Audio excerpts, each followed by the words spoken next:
அனைவருக்கும் வணக்கம். நம்ம இன்னைக்கு பார்க்க போற டாபிக் இந்து சமய சீர்திருத்த இயக்கங்கள். 19ஆம் நூற்றாண்டுகள்ல பல இந்துக்கள் கிறிஸ்தவ மதத்துக்கு மாறிந்திருப்பாங்க. இன்னும் சில இந்துக்கள் இந்து சமய கருத்துக்கள் அப்படின்ற பேர்ல ரொம்ப பழமைவாத கருத்துக்களையும் பிற்போக்குத்தனமான கருத்துக்களையும் ஃபாலோ பண்ணியிருந்திருப்பாங்க. அதாவது குழந்தை திருமணம் பண்றது, பலதார மனம் பண்றது, பெண் சிசு கொலை பண்றது, உடன்கட்டை ஏறுறது, இந்த மாதிரி நிறைய விஷயங்கள். அந்த காலகட்டத்தை சேர்ந்த இளைஞர்களுக்கு இதெல்லாம் பிடிக்காம மேற்கத்திய கல்வியை படிக்கணும் அப்படின்னு விருப்பப்படுவாங்க. நிறைய இளைஞர்கள் மேற்கத்திய கல்வியை படிக்கிறதுனால இந்து சமயத்துல இருக்கக்கூடிய முக்கியமான கருத்துக்கள்லாம் மக்கள் கிட்ட சேராம போயிடுச்சு. அதனால இந்து சமயத்தை மீட்டெடுக்கணும் அப்படின்ற ஒரு நோக்கத்துல இந்து சமய சீர்திருத்த இயக்கங்களை ஆரம்பிச்சிருப்பாங்க. டாபிக்கான ஃபர்ஸ்ட் கொஸ்டின், கர்நாடிக் கிரானிக்கல் என்ற பத்திரிகை வெளியான ஆண்டு 1933. 1940 நேட்டிவ் இன்டர்பிரிட்டர் என்ற பத்திரிகை வெளியாயிருந்திருக்கும். இது 1944 கஜ்ரு லட்சுமி அரசு வாங்கி கிரசன்ட் என்ற பேர்ல இந்து சமய கருத்துக்களை வெளியிட்டிருப்பாரு. 1915 பிட்டி தியாகராய செட்டிக்கு திவான் பகதூர் என்ற பட்டம் கொடுத்திருப்பாங்க. 1921 பிட்டி தியாகராய செட்டிக்கு சர் பட்டம் கொடுத்திருப்பாங்க. இந்து முன்னேற்ற மேம்பாடு சங்கம் என்ற அமைப்பை உருவாக்கிய ஆண்டு 1852 சீனிவாச பிள்ளை தான் உருவாக்கி இருந்திருப்பாரு. 1853 உதய சூரியன் என்ற பத்திரிகை வெளியாயிருந்திருக்கும். இதை வெளியிட்டவர் வேங்கட ராயலு.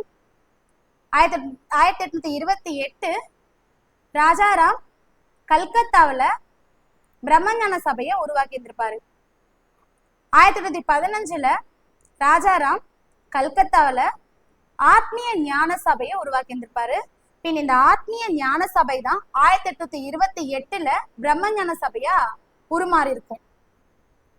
வேத சமாஜம் நிறுவப்பட்ட ஆண்டு 1864 ஸ்ரீதர்லு நாயுடு அப்படின்றவர் தான் உருவாக்கி இருந்திருப்பாரு. 1871 வேத சமாஜம் நிறுவனத்தோட தலைமையில முதல் சடங்குகள் இல்லாத திருமணம் நடந்திருக்கும். 1875 பிரம்மஞான சபை உருவாகி இருந்திருக்கும். 1874 ஸ்ரீதர்லு நாயுடு இறந்த ஆண்டு.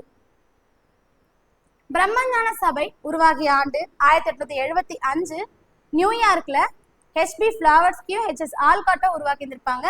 பின் இந்த ரெண்டு பேருமே இந்தியாவில பாம்பேல பிரம்மஞான சபையோட ஹெட் ஆஃபீஸை உருவாக்கி இருந்திருப்பாங்க. பின் இந்த ஹெட் ஆஃபீஸ் 1882 சென்னை அடையாருக்கு மாறியிருந்திருக்கும். பின் 1893 இந்த அடையாறுல இருக்கக்கூடிய பிரம்மஞான சபை ஹெட் ஆஃபீஸை அன்னிபெசன்ட் எடுத்து நடத்துவாங்க. சென்னை வாசிகள் சங்கம் நிறுவிய ஆண்டு 1852 பிப்ரவரி 26. 1875 நவம்பர் 17 பிரம்மஞான சபை நியூயார்க்ல உருவாகி இருந்திருக்கும். 1879 பிப்ரவரி 16 இந்த ஹெச்பி ஃபிளவர்ஸ்கியூ ஹெச்எஸ் ஆல்காட்டோ இந்தியாவுக்கு வருகை புரிந்த நாள். எதுக்குன்னா பிரம்மஞான சபையை இந்தியாவில் நிறுவனம் அப்படின்றதுக்காக. 1930 ஏப்ரல் 22 சென்னை மகாஜன சபை தலைமையில உப்பு சத்தியாகிரகம் நடந்திருக்கும். ஸோ அதுல நிறைய பேர் காயப்பட்டிருப்பாங்க. அந்த கேஸை விசாரிக்கணும் அப்படின்றதுனால நீதிபதி TR ராமலிங்கர் தலைமையில 3 பேர் கொண்ட குழு அமைச்சிருப்பாங்க. சென்னை வாசிகள் சங்கம் மனு விசாரிக்கப்பட்ட ஆண்டு 1853 மார்ச். 1852 பிப்ரவரியில சென்னை வாசிகள் சங்கம் உருவாயிருந்திருக்கும். பின் இவங்களோட மனு இங்கிலாந்துக்கு அனுப்பப்பட்ட ஆண்டு அப்படின்னு பாத்தீங்கன்னா 1852 டிசம்பர். பின் 1853 மார்ச்ல இந்த மனுவை இங்கிலாந்து பாராளுமன்றத்துல விசாரிச்சிருப்பாங்க. 1853 அக்டோபர்ல இந்த மனுவை பத்தி இன்னும் கொஞ்சம் விசாரிக்கணும் அப்படின்றதுக்காக HD செய்மோர் இந்தியாவுக்கு வருவாரு. சென்னை வாசிகள் சங்கம் சென்னை மகாஜன சபையுடன் இணைந்த ஆண்டு 1884. ஏன்னா 1866 கஜ்ரு லட்சுமி அரசு இறந்திருப்பாரு. 1881 சென்னை வாசிகள் சங்கம் வீழ்ச்சியை சந்திச்சதுனால இவங்க சென்னை மகாஜன சபை கூட இணைஞ்சிருவாங்க. 1878 தி இந்து என்ற பத்திரிகை வெளியான ஆண்டு. 1891 சுதேசமித்ரன் என்ற பருவ இதழ் வெளியான ஆண்டு. 1899 சுதேசமித்ரன் என்ற பருவ இதழ் நாளிதழா உருவாகிய ஆண்டு. டி முத்துசாமி சென்னை உயர்நீதிமன்றத்தின் முதல் நீதிபதியாக நியமிக்கப்பட்ட ஆண்டு 1877. 1884 சென்னை மகாஜன சபை உருவாகிய ஆண்டு. 1985 காங்கிரஸ் உருவாகிய ஆண்டு. 1920 சென்னை மகாஜன சபையும் காங்கிரஸும் இணைந்த ஆண்டு. சென்னை மகாஜன சபையில் நிறுவியவர்களில் பொருந்தாதவர் பி. ரங்கையா. இந்த மேல இருக்க 3 பேரும் ஜி. சுப்பிரமணிய ஐயர், எம். வீரராகவாச்சாரியார், ஆனந்தச்சார்லு, இவங்க 3 பேருமே சென்னை மகாஜன சபை நிறுவியிருப்பாங்க. இந்த ரங்கையா தலைவரா இருந்திருப்பாரு சென்னை மகாஜன சபையில. ஆனந்தச்சார்லு செயலாளரா இருந்திருப்பாங்க. சென்னை மகாஜன சபையின் பொன்விழாவில் கலந்து கொண்டவர் நேரு. இந்த எல்ஜின் பிரபு 1895 சென்னை மகாஜன சபையில வரவேற்பு உரை நிகழ்த்திருப்பாரு.